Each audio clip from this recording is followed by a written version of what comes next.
I've heard of cruises being canceled for a lot of reasons, but never for fruit.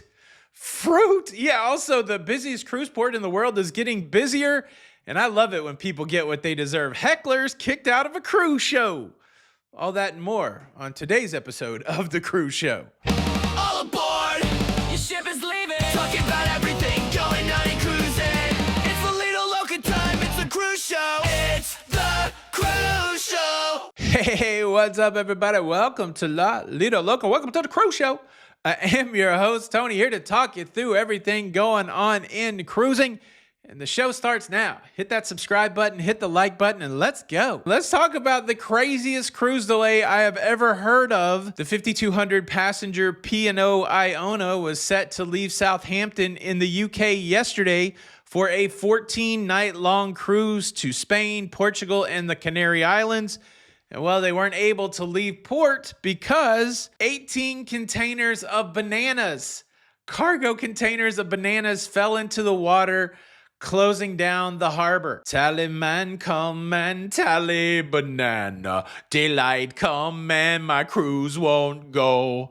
Shout out Ludacris. I've never heard of anything like this before. Now, fortunately, nobody was injured in this accident, and really the only thing it has done is caused the delay for the Iona. The P&O reported that they were supposedly going to have authorization to leave the port of Southampton midday on Sunday, today. But if we look at the cruise globe at the real-time data, it does look like it made its way out of port around 8:15 this morning. So P&O Iona, I guess, avoids slipping on a banana peel and now is on its way. No word yet whether or not the itinerary will be altered for this 14-day cruise. I would assume with that type of length of a cruise, maybe there's some leeway built in there. But yeah, I think I've heard it all so far until I hear something new. But cruise ship delayed for fruit. Hackers, identity thieves, scammers. This is the world that we live in when we're using the internet, the public internet.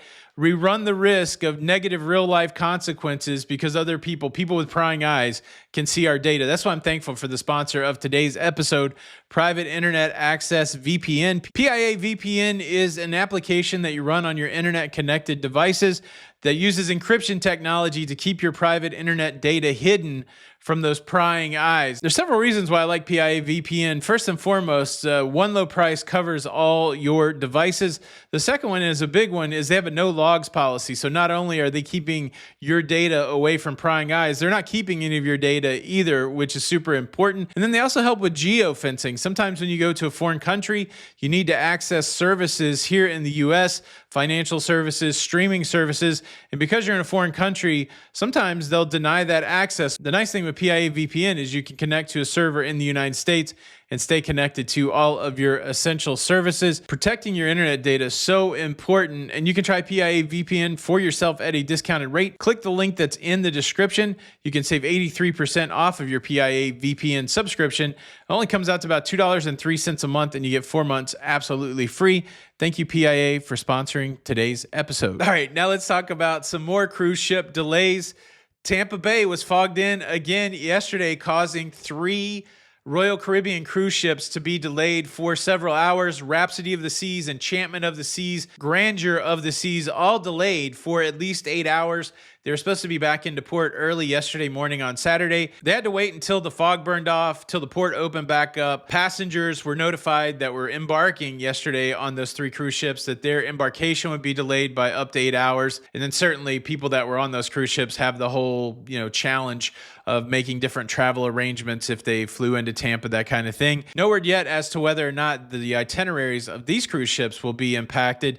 But with a shorter sailing time than, say, that 14-day cruise, there is a good chance that this will be an impact. This is the second time in about 2 weeks that we've seen the fog roll in on Tampa Bay. That one makes more sense to me than the bananas, but either way, still an annoying situation for thousands of cruisers. Big announcement coming from Norwegian Cruise Line that it will be rolling out its exclusive Vibe Beach Club to more of its cruise ships, particularly a couple of its older cruise ships as they go into dry dry dock. The Norwegian Jade and the Norwegian Gem will be getting the Vibe Beach Club. Vibe Beach Club's adults only. It's for pay. It's going to have loungers, hot tubs, a bar, attendants, and usually pretty good views.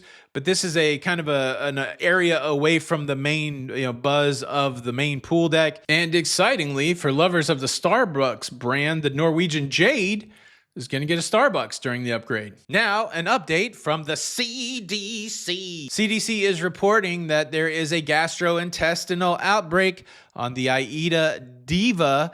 95 passengers, 6 crew members, rising to the level that it has to be reported to the CDC, and apparently it's that new pesky norovirus strand. We've seen an increase in cases of norovirus on cruise ships this year.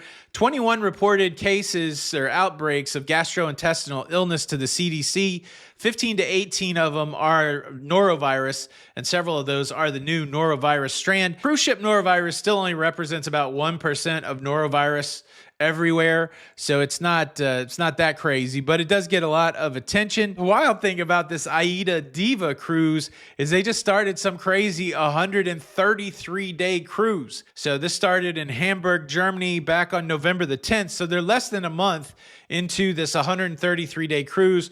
Whammo bammo, they got the outbreak, and so they got all the cleaning protocols, but nobody's getting off the cruise ship, so they've got to get these people well again during the cruise.